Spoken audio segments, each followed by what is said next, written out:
नमस्कार, मैं सविता वर्मा गजल आप सभी के लिए लेकर आई हूँ अपनी एक कहानी। कहानी का नाम है मैं दिल का बुरा नहीं हूँ। तो सुनिएगा कहानी। न जाने क्यों अक्सर ही वो अपनी रूम की खिड़की से सुहाना को छुप छुप कर देखा करता था, और बस सुबह शाम यही तो काम था उसका। बस बैठ जाया करता था खिड़की के पास ही कुर्सी डालकर, और हाथ में होती थी कोई किताब या डायरी। शायद इसलिए कि मैंने कभी ठीक से ध्यान ही नहीं दिया इस तरफ। हाँ, ये तो अवश्य जान गई थी कि वो अक्सर सुहाना को ही देखा करता है। जब भी सुहाना सुबह छत पर सूर्य को जल देने आती, तो वो भी अपने रूम की छत पर आ जाया करता था। सुहाना सूर्य को अर्घ्य दे रही होती तो वो एकटक उसे ही देखता रहता। सुहाना तो इस सबसे अनजान बेखबर थी, क्योंकि न जाने कैसी ये सुबह की पूजा व थोड़ी देर शाम के समय अपने कमरे की साफ सफाई करने का निकाल पाती थी। संयुक्त परिवार और लॉकडाउन के चलते सभी घर पर ही रहने के कारण उसका पूरा दिन तो बस रसोई के घर में ही बीतता था। सुहाना की शादी को अभी 2-3 महीने ही तो हुए थे। अपने नाम के अनुरूप ही उसका रूप भी बहुत सुहाना था। बड़ी बड़ी कजरारी आंखें, उनमें बड़ा बड़ा काजल डालकर रखती थी, जिसके कारण उसकी आंखें और भी बड़ी व गहरी झील सी नजर आती थी। लंबी पतली नाक, धनुष के आकार की सदी हुई भौएं, और उनके बीच गोल बड़ी लाल रंग की बिंदी, गोरा रंग और उसके गुलाबी होठ। उफ, गजब का सौंदर्य था सुहाना का। फिर वो भी तो लॉकडाउन के कारण अपने गांव नहीं जा सका था। कॉलेज भी बंद हो चुके थे। प्रोफेसर था किसी कॉलेज में, बताया था उसकी मकान मालकिन ने। एक दिन सुहाना छत पर कपड़े सुखा रही थी और साथ ही गुनगुना रही थी, पिया का घर है ये, रानी हूँ मैं, रानी हूँ घर की। अब वो जनाब, वो था कि उसे एक टक लगाए देखे जा रहा था। अचानक आज तो सुहाना की नजर उस पर पड़ ही गई, और आंखें मिलते ही सुहाना थोड़ी झेप सी गई। फिर चुपचाप बाकी के कपड़े रस्सी पर फैलाकर नीचे चली गई थी। सुहाना नहीं जानती थी कि ये सब उसका पति कुणाल भी देख चुका है।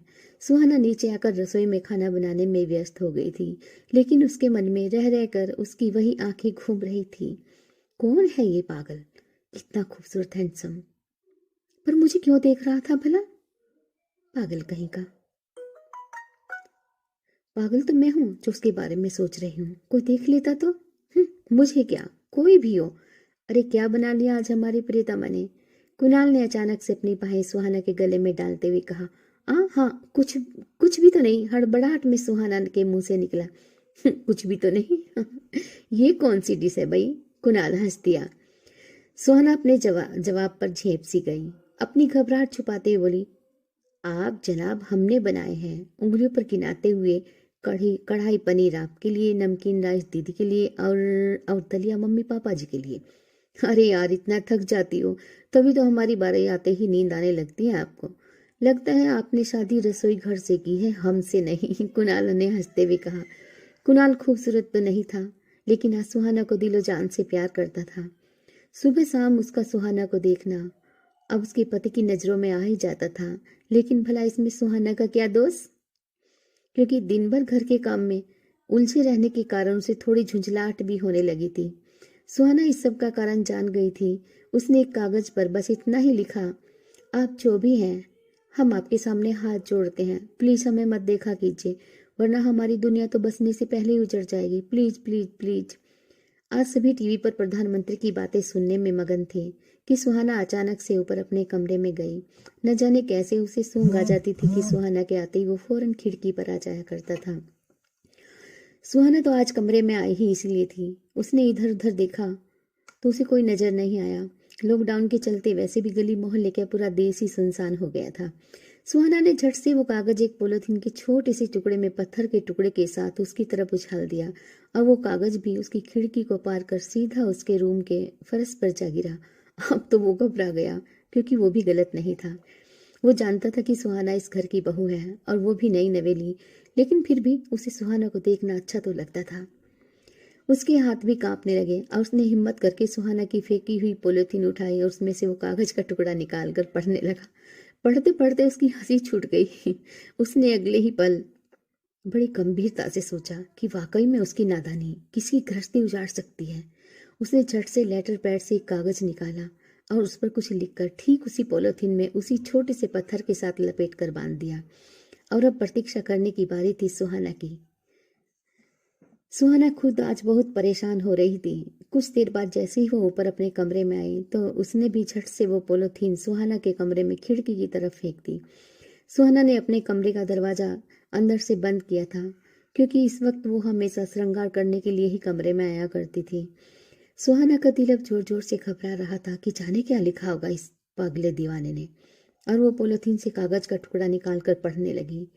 सबसे पहले तो हम हाथ जोड़कर आपसे क्षमा मांगते हैं। हो सके तो हमें क्षमा कर देना। आप बहुत प्यारी हैं और आपको देखना हमें अच्छा लगता था, लेकिन विश्वास कीजिए मैं दिल का बुरा नहीं हूँ। सच्ची मैं दिल का बुरा नहीं हूँ। अभी कोरोना रूपी महामारी के कारण लॉकडाउन के चलते यहाँ से कहीं जा भी तो नहीं पाऊंगा, लेकिन हाँ, एक वादा करता हूँ आपसे।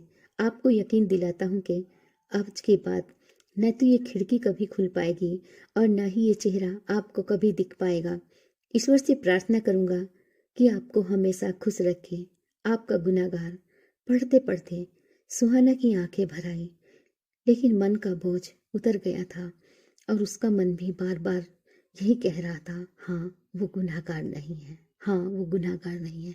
तो मित्रों, ये थी मेरी कहानी। आपको कैसी लगी कृपया कमेंट बॉक्स में कमेंट करके अवश्य बताइएगा और हमारे चैनल को लाइक शेयर व सब्सक्राइब अवश्य कीजिएगा। फिर मिलती हूँ किसी कविता, कहानी या गीत गज़ल के साथ।